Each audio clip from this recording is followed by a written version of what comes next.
Барањето помош може да биде силна страна на детето. Ова однесување треба да се усвои во раната возраст, кога барањето помош е природно.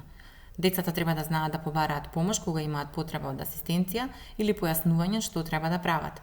Понатаму, оваа вештина е и начин на самозастапување. Неопходна е во различни околности во секојдневниот живот, дома, во училиштето и на јавни места. Затоа потребно е децата да ја развијат, да ја вежбаат, да ја генерализираат и континуирано да ја употребуваат. Оваа вештина е дел од социоемоционалното учење и може да се намени за сите ученици и во инклузивни услови. Со помош на социјална приказна може да обезбедите јасни упатства за оваа вештина. Оваа социјална приказна е пример кој може да се адаптира во согласно со потребите на детето, неговите јазични, комуникацијски и моторни вештини.